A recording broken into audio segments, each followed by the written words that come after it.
vamos a continuar con ya las últimas jornadas antes de llegar a Canaán. Hoy completamos todo el trayecto, la travesía por el desierto. Estamos ya haciendo el cruce a través del arroyo de Ceret. Y aquí vamos a encontrarnos con 5 campamentos que vamos a mirar rápido. Son nombrados en números 21. Como saben, siempre hemos utilizado el que nos ha llevado la ruta, la cronología, es números 33. Sin embargo, hay 5 campamentos que se citan en números 21, que no se citan en números 33, y se supone que son paradas muy rápidas, pequeñas estaciones que tuvieron hacia el año 1407, se calcula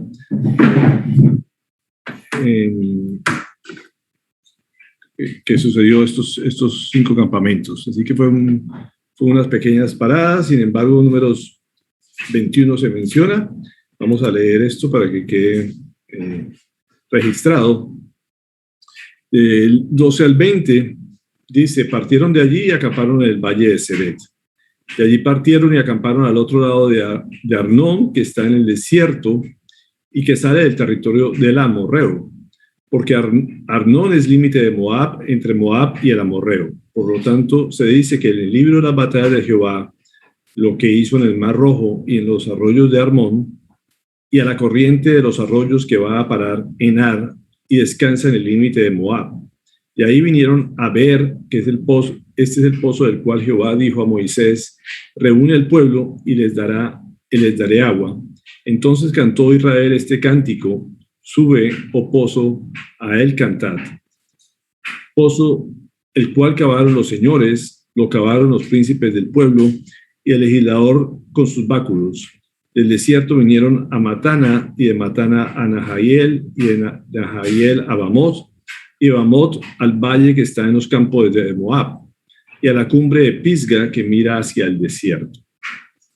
Entonces aquí se mencionan estos sitios, y se menciona también que esto era mencionado en el libro de las batallas de Jehová. Eso es bien interesante porque este libro no está en la Biblia, es la única parte donde se menciona, y este libro está desaparecido. No se sabe cuál fue el paradero de eso. Sin embargo, la Biblia lo menciona en este pasaje como que fue algo real, estos campamentos donde pasaron, y esto es un poema que estaba en este libro y el cual se hace mención en números.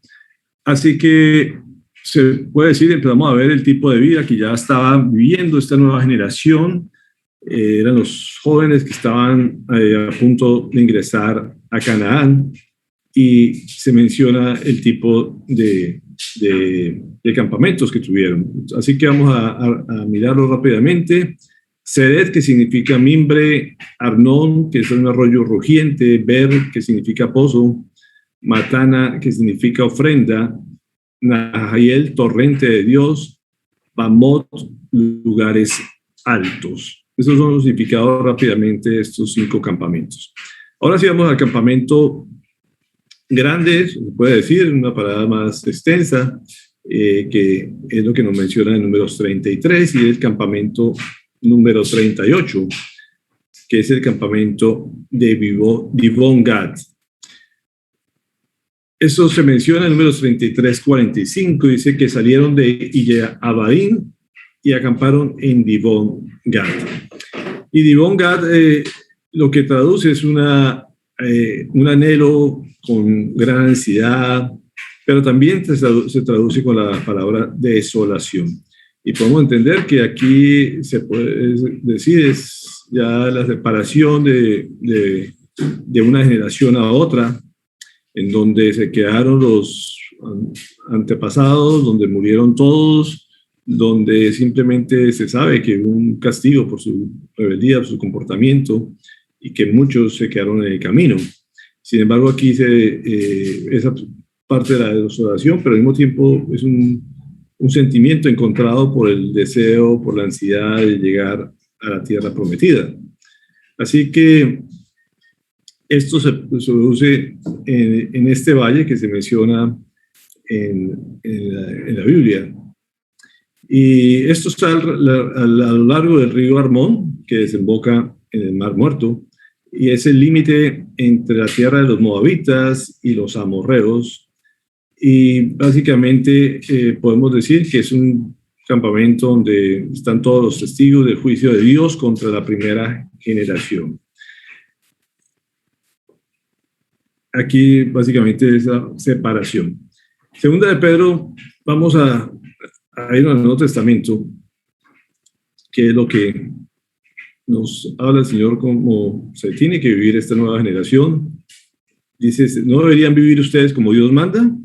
Siguiendo una conducta intachable y esperando ansiosamente la venida de Dios. Entonces, es la misma palabra que se menciona en este pasaje de Dibón, que es esa gran ansiedad con la que uno debería estar esperando la segunda venida también del Señor Jesucristo. Tenemos que vivir en obediencia, pero al mismo tiempo con la mira puesta o con la ansiedad puesta en el regreso del Señor Jesucristo. Así como este pueblo estaba ansioso de estar presente, de estar atento a llegar a la tierra prometida, es igual como deberíamos estar nosotros ansiosos por su venida. Isaías 65, 17 dice, presten atención que estoy por crear un cielo nuevo y una tierra nueva. No volverán a mencionarse las cosas pasadas, ni se traerán a la memoria. Así que sabemos que cuando estemos en la tierra nueva, que el Señor nos va a crear, a dar a todos los seres humanos, pues van a quedar todas las cosas en el olvido, así como las generaciones pasadas, los que no se salvaron, no vamos a estar atentos a ellos, no vamos a estar recordando los que se quedaron. Así mismo les tocaría pasar a este pueblo. Este pueblo seguía vivo, de todos modos, seguían con sus recuerdos, pero no podían seguir en el pasado, tenían que vivir a plenitud esta vida nueva que Dios, y este territorio nuevo que Dios les estaba preparando. Como nos menciona también el versículo 22 de Isaías, perdón, no les puse en la primera parte del 17, el 22 nos dice, ya no construirán casas para que otros las habiten, ni plantarán viñas para que otros coman. Porque los días de mi pueblo serán como los de un árbol, mis escogidos disfrutarán de las obras de sus manos. La tierra prometida es, se puede decir, la simbología o un ejemplo de lo que es el cielo, pero lógicamente el cielo es algo que es definitivo, ya no va a haber más conflictos, ya no va a haber más peleas, ya no va a haber guerras, ya todo será gobernado por el Señor y vamos a disfrutar todo lo que el Señor nos ponga a hacer y no hay forma de que el enemigo ya tenga posibilidad de hacerlo aquí. No es igual que esta tierra prometida para el pueblo de Israel. Sin embargo, el anhelo sí debe ser igual. El anhelo que nosotros debemos de tener de ver esa tierra nueva debe ser inmenso y debe ser constante en nuestras vidas. No solamente, como digo, obedecer lo que el Señor nos ha dicho en el pasado para hacerlo en el presente, sino que tenemos que tener la mirada puesta en el futuro, anhelando vivir en esa tierra nueva que el Señor nos habla en Apocalipsis 21:1. Dice, después vi un cielo nuevo y una tierra nueva, porque el primer cielo y la primera tierra habían dejado de existir, lo mismo que el mar. Entonces, aquí el Señor nos da un dato interesante también, el mar desaparecerá, será solamente una tierra, de otra forma, no será redonda, sino un cubo, es lo que nos describe la palabra del Señor, pero todo va a ser perfecto, va a ser como otra vez el paraíso, y creo que todos deberíamos estar anhelando, como traduce esta palabra de Dibón Gad, ese momento. Creo que no hay lugar más especial que el Señor ha preparado, de hecho ya lo está preparando para todos los que hemos de vivir en ese lugar, y todos deberíamos estar con la mirada puesta en esa tierra nueva que el Señor va a hacer cuando destruya todos los elementos de lo que conocemos. Así que va a ser algo muy especial y todos deberíamos estar muy ansiosos de estar en ese lugar. Así como este pueblo estaba anhelando llegar a la tierra prometida después de pasar estos 40 años por el desierto. Así que vamos a pasar aquí al campamento número 39, que es el campamento de Almón Diblatayim. Dice números 33, 46. Salieron de Dibón-Gad y acamparon en Almón Diblatayim. Almón Diblatayim es una palabra curiosa, lo que traduce es un saco oculto de higos secos. O también traduce terrones de higos. Y estos higos, el higo como tal es una fruta muy, muy especial para el pueblo de Israel y debería ser también para todos nosotros. El higo es uno de los alimentos que más nutrientes se le conocen.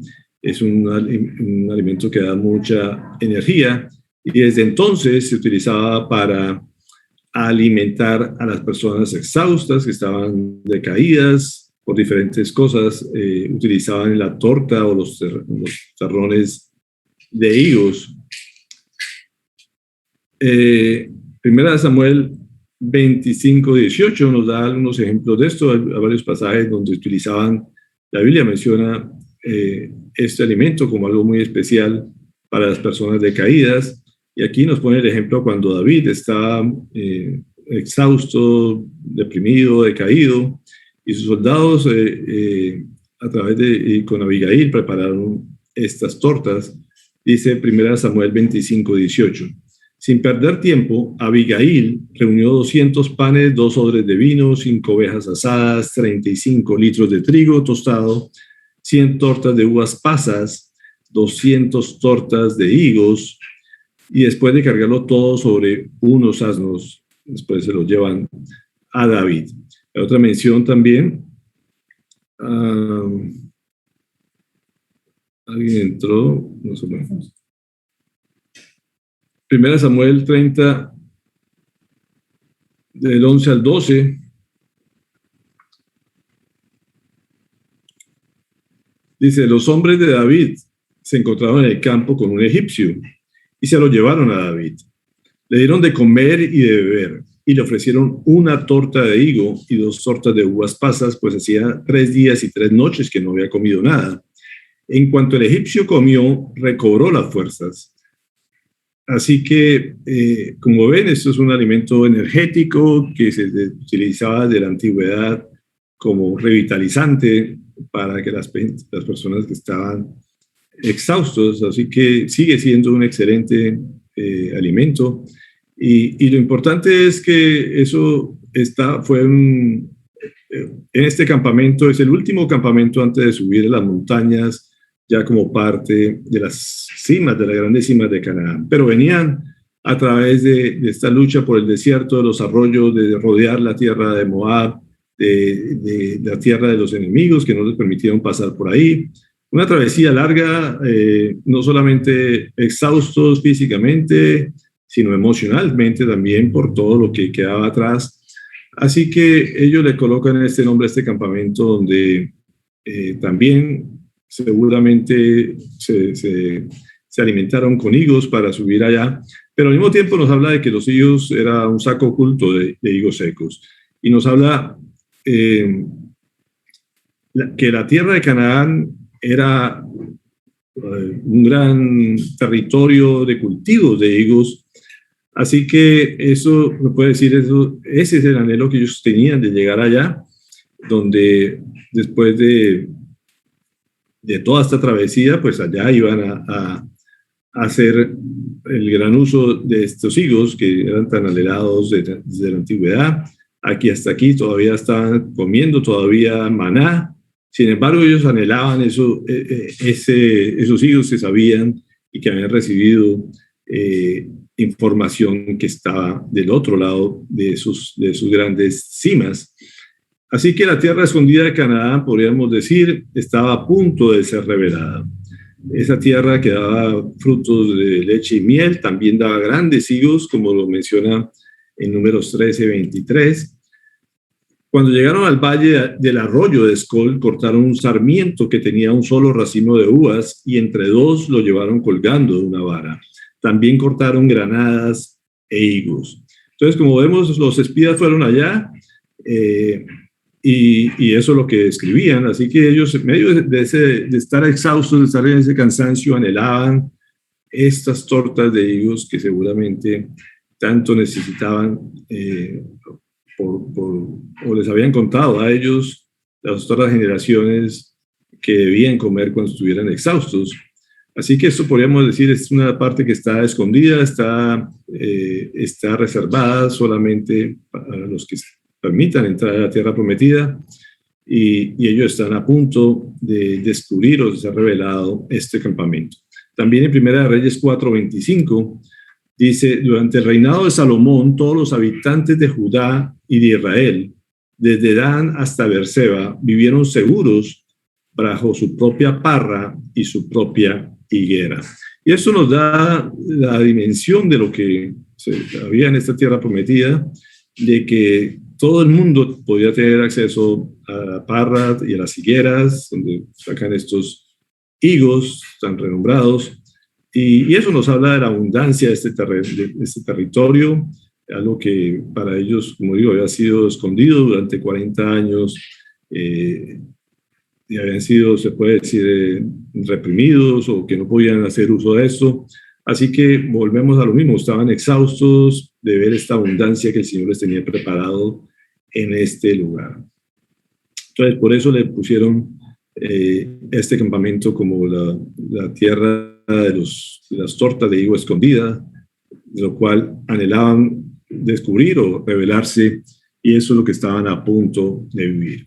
Y aquí empieza la zona montañosa donde el Señor los iba a llevar. Como digo, este era el último campamento bajo, y aquí empiezan a subir montañas ya para poder ver la tierra prometida, por donde el Señor lo llevó para revelarle la tierra prometida. Así que vamos al campamento número 40, que serán las montañas de Abarim.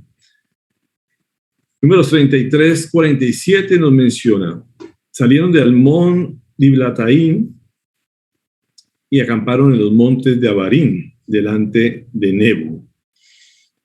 Abarim se menciona traduce como las regiones más allá o al otro lado del río o del mar. Eso es lo que traduce Abarim. Y este fue el lugar donde el Señor le llevó a Moisés para ver la tierra prometida. Sabemos que el Señor le dijo que no iba a entrar, que él se quedaría fuera de la tierra prometida, fuera de Canaán, pero desde allí el Señor le permitió ver la tierra prometida. Y este es un lugar de revelación donde el Señor lo lleva, y así lo menciona en Números 27:12. El Señor le dijo a Moisés: sube al monte Abarim y contempla desde allí la tierra que les he dado a los israelitas. El Señor le dio ese privilegio de ver dónde era su destino final, sin poder entrar allí, por lo que ya hemos hablado en otras oportunidades, de lo que se equivocó Moisés, de lo que se desobedeció, de la parte que no le creyó. Pero de todos modos el Señor en su misericordia permite ver la tierra prometida. Deuteronomio 34 nos describe esto en mayor detalle. Dice: Moisés ascendió de las llanuras de Moab al monte Nebo, que es a la cima del monte Pisga, que es el de esta zona montañosa, es el monte más alto, frente a Jericó. Allí nos describe que está al frente de Jericó, y allí el Señor le mostró todo el territorio que se extiende desde Galaad hasta Dan, todo el territorio de Neftalí y de Efraín, Manasés y Judá, hasta el mar Mediterráneo. Le mostró también la región de Negev y del valle de Jericó, la ciudad de palmeras, hasta Zoar. Esto nos da a entender precisamente que le permitía ver el norte, el sur, el oeste y el este de la tierra prometida. Casi lo que está mostrando aquí es que veía todo el territorio de Canaán. Deuteronomio 34:7 dice: Moisés tenía 120 años de edad cuando murió. Con todo, no se había debilitado su vista ni había perdido su vigor. O sea, estaba en pleno uso de sus facultades, y además tenía una gran visión. Sin embargo, el sitio donde describe la Biblia esta cima de Pisga hasta la región de Dan, estamos hablando de 160 kilómetros de distancia aproximadamente, y esto, humanamente hablando, pues es o es imposible de visualizar por más visión que pudiera tener Moisés, casi que es tendría que tener una visión telescópica para poder ver más allá de 160 kilómetros por hora. Y aquí lo interesante de este pasaje es que cuando nos habla de que Moisés pudo contemplar, la palabra que utiliza es Ra, que básicamente es examinar en detalle o inspeccionar con mucho detenimiento. Y esto solamente lo podría hacer con los ojos de Dios, con los ojos espirituales. Y esto quiere decir que no lo vio de pronto físicamente, sino que el Señor le reveló, le mostró de una forma sobrenatural todo el territorio que le prometió que algún día iría a ocupar el pueblo de Israel. Así que es un regalo del Señor que le permitió esto, de una forma sobrenatural, ver todos los rincones del pueblo donde iba a ocupar su pueblo, la tierra de Canaán. Esta es la palabra exacta que describe esto. Y esto nos da una lección que hoy podemos ver el reino de Dios también al otro lado de este mundo, solo cuando Él abre nuestros ojos espirituales. Es un privilegio que el Señor nos da, de que a pesar de que estemos en este mundo, que hay cosas que nos rodean, de maldad, vivimos en un mundo de pecado, podemos ver también lo que es el reino de Dios, que para los demás es locura. Sin embargo, nosotros lo podemos palpar, lo podemos sentir, lo podemos ver a través de los ojos espirituales que el Señor nos permite dar. Y creo que es parte de la gran lección de este campamento. Y así lo habla también en Efesios 1:17. Dice: pido que el Dios de nuestro Señor Jesucristo, el Padre glorioso, les dé espíritu de sabiduría y de revelación para que lo conozcan mejor. Pido también que les sean iluminados los ojos del corazón para que sepan a qué esperanza Él los ha llamado, cuál es la riqueza de su gloriosa herencia entre los santos. Así que de una oración que Pablo menciona en Efesios, de que el Señor nos da un espíritu que nos da un entendimiento y una visualización del mundo espiritual que las personas no pueden llegar a ver ni a comprender. Y es un privilegio que solamente le da a sus hijos, a sus amados, para poder desde aquí empezar a ver la gloriosa herencia que está reservada para nosotros, pero que podemos vivirla en nuestro cuerpo terrenal, se puede decir, y lo podemos ver desde ahora, lo que nos depara hacia el futuro.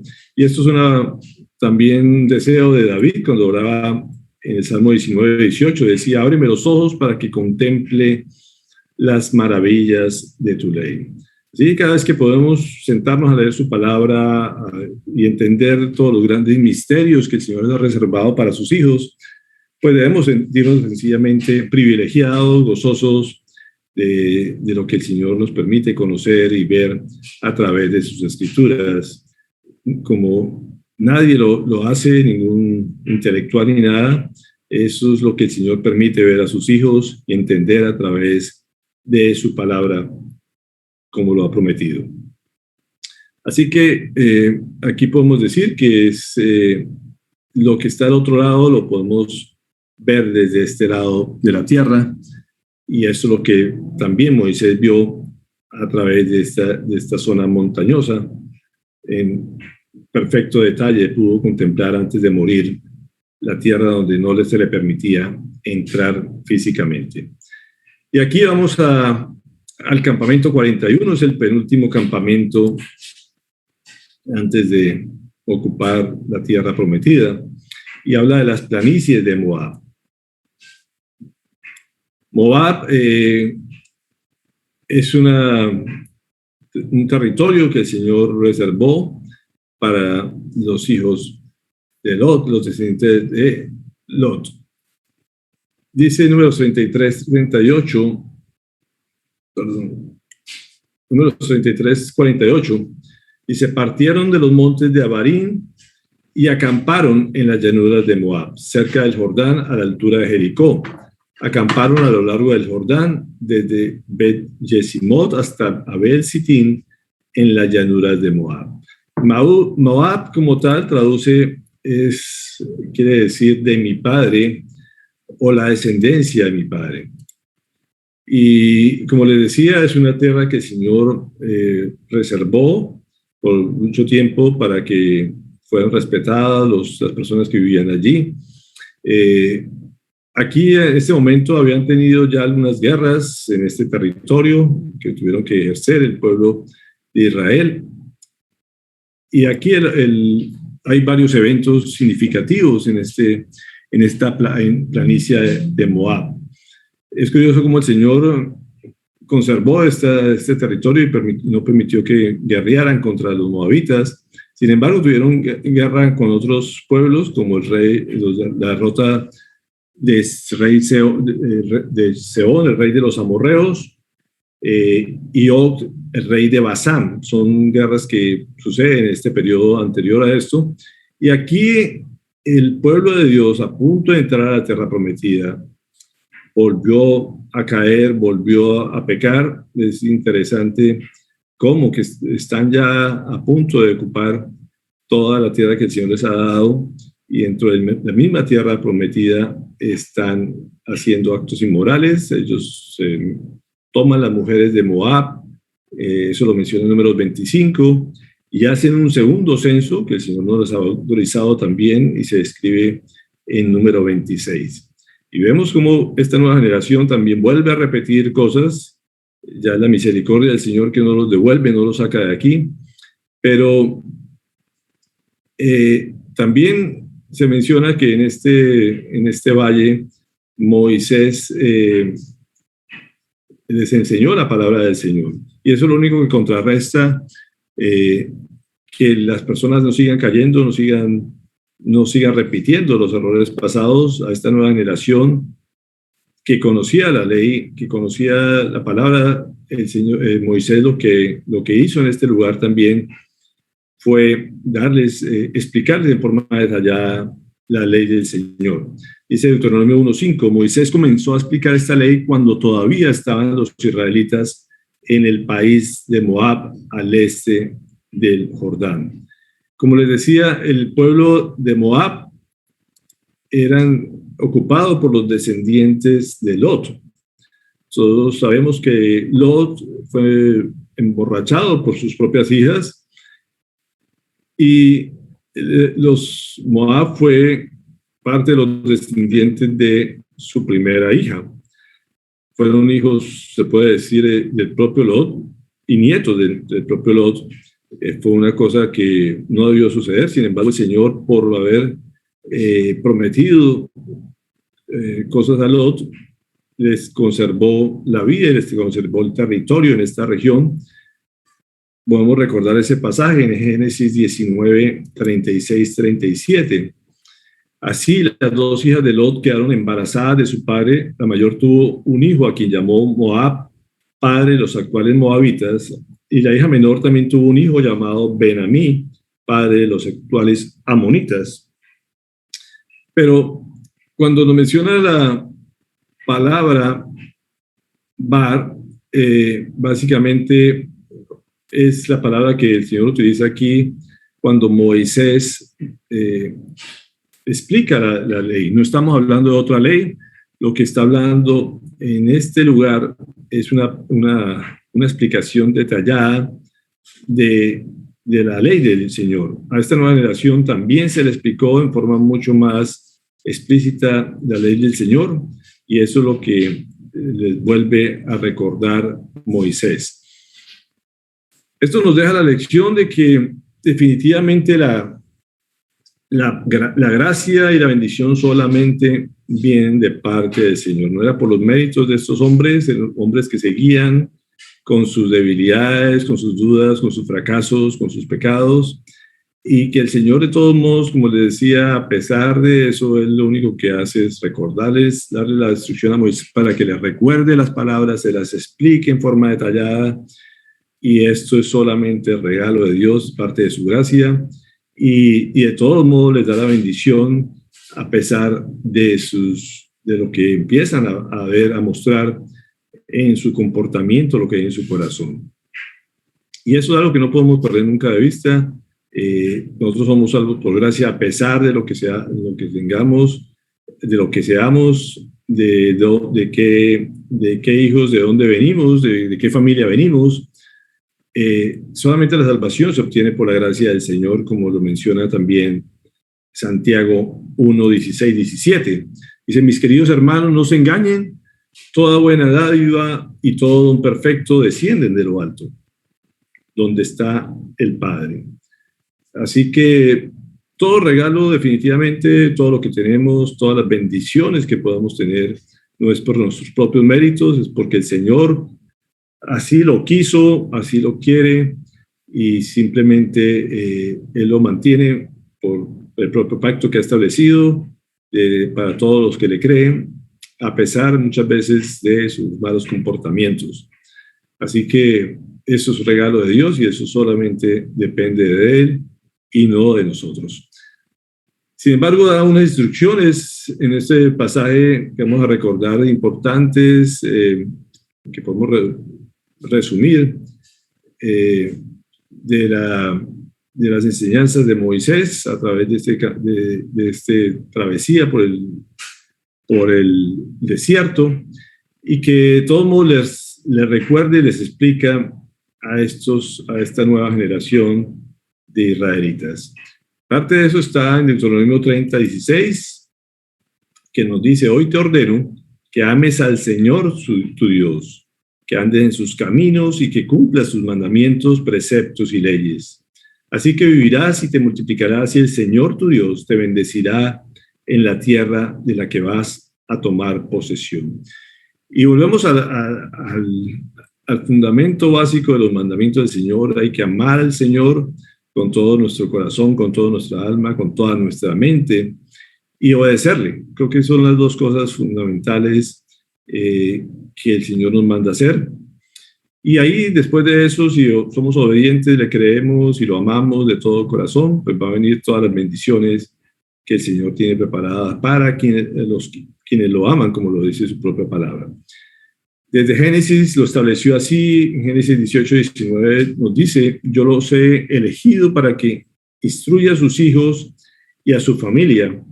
Esto fue parte de los mandamientos que le dio el hombre a fin de que se mantengan en el camino del Señor y pongan en práctica lo que es justo y recto. Así el Señor cumplirá lo que le ha prometido. Así que estos son mandamientos que el Señor ha establecido. Lo hizo con Abraham, lo hizo con Lot, lo hizo con Moisés y lo está haciendo con el pueblo de Israel y lo está haciendo con nosotros.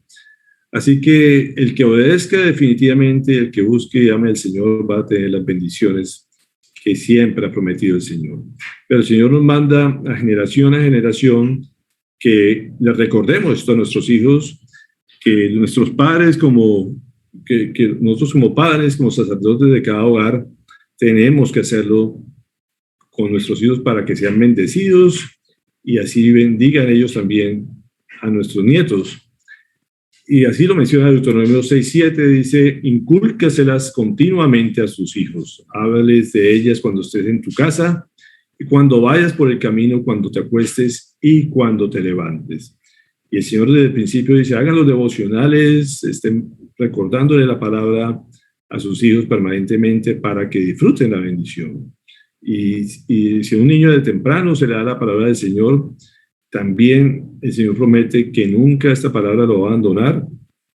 No hay como empezar desde temprano a enseñarle la palabra del Señor y esto nunca los abandonará, siempre les estará guiando el camino por donde deben andar y caminar. Así nos lo recuerda también Proverbios 22:6, dice, instruye al niño en el camino correcto y aún en su vejez no lo abandonará. Y si el Señor lo dice, pues el Señor lo cumple. Así que esto es algo que siempre debemos tener presente cada vez que estamos ante nuestros hijos, de darles la palabra para que anden por el camino correcto. Proverbios 30:20 dice, ama al Señor tu Dios y obedécelo y sé fiel a Él. porque de él depende tu vida. Y por él vivirás mucho tiempo en el territorio que juró dar a tus antepasados, Abraham, Isaac y Jacob. Así que clave de la bendición es ser fiel y ser obediente, como repito, porque de él depende nuestra vida y para que sea de bendición para las otras generaciones. Deuteronomio 10:20 también nos dice: teme al Señor tu Dios y sírvele, aférrate a él y jura solo por su nombre. Y no solamente es obedecer, amarlo, hay que temer al Señor.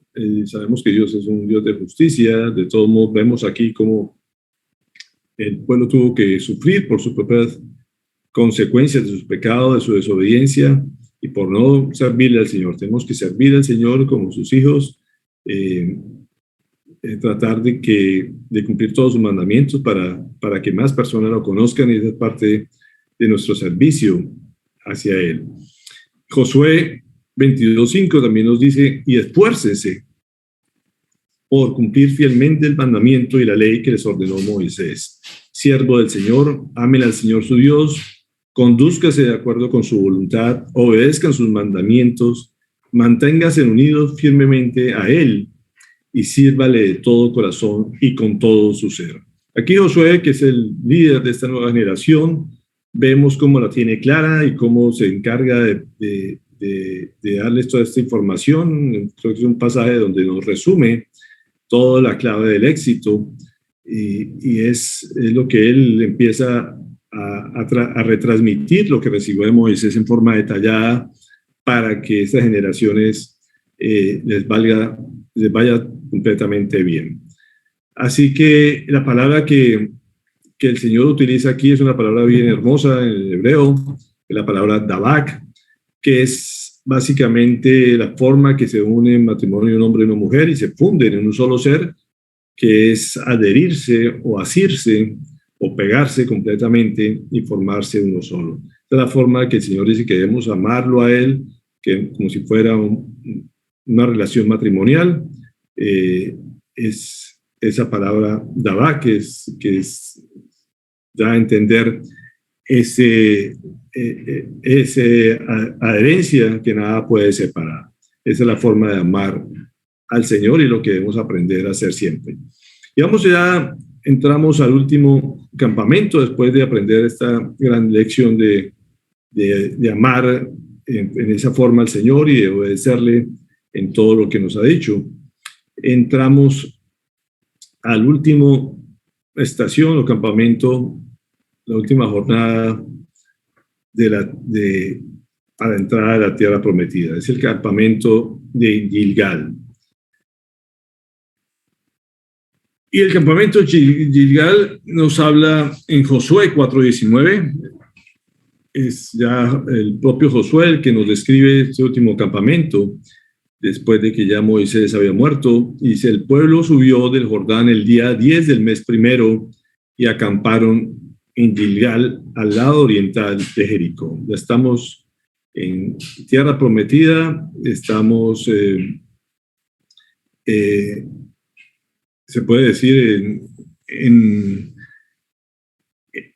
cumpliendo los 40 años, estamos en el día del mes primero. Sabemos que empezaron el mes primero 40 años atrás, y estamos llegando el día 10 del mes primero nuevamente, antes de la fiesta precisamente de la Pascua. Así que aquí se completan los 40 años del recorrido. Josué 5:19 nos dice: Jehová dijo a Josué: hoy he quitado de vosotros el oprobio de Egipto, por lo cual el nombre de aquel lugar fue llamado Gilgal. Y le dio ese nombre precisamente porque Gilgal significa quitar o convertir. Y lo que el Señor le está advirtiendo aquí es un nombre que le dio el propio Señor a Josué, era que Él les había quitado el oprobio de Egipto. Y esto es algo muy significativo, y lo que tiene que hacer nosotros para tener una nueva vida, que es dejar el pecado atrás y convertirnos en unas nuevas personas. Aquí hay varios eventos que suceden en esta última estación. Aquí se levanta un monumento de las 12 piedras, haciendo esa referencia a cada una de las tribus de Israel que llegaron a este territorio. Aquí también se circuncidaron a los hijos de Israel, como menciona en Josué 5, del 2 al 9. Y vemos aquí que es una práctica que se había desaparecido, que se había ordenado, pero que a través de los años se dejó de hacer. Y el Señor les dice, bueno, aquí van a circuncidarse todos los hombres que no se circuncidaron por todas estas generaciones atrás. Aquí se celebra nuevamente la Pascua, como decíamos, llegaron próximos a celebrar la Pascua y se celebra la primera Pascua dentro del territorio israelita. Y aquí también deja de caer maná. Como les decía, hasta aquí llegó la última ración de maná que el Señor les enviaba, y aquí para adelante tenían que trabajar para generar su propio sustento. Y es interesante porque ya están en la tierra que el Señor les había prometido. Sabían que aquí ya iba a haber, la tierra iba a producir, ya salían completamente de la sequedad del desierto, pero también les tocaba la responsabilidad de empezar a producir y de multiplicarse también, como el Señor lo había establecido desde Génesis.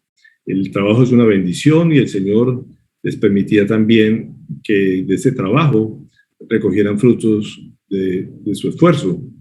Y también, como les decía, a través de la circuncisión, que para el cristiano es lo mismo que el bautismo que hacemos en agua, que es básicamente una manifestación de dejar todo lo que la carne nos llevaba a hacer en contra de Dios, es dejarlo atrás y entrar como unas personas completamente nuevas. Aquí sí que en Gilgal se marca una línea de separación entre lo propio de Egipto, que significa o traduce el pecado.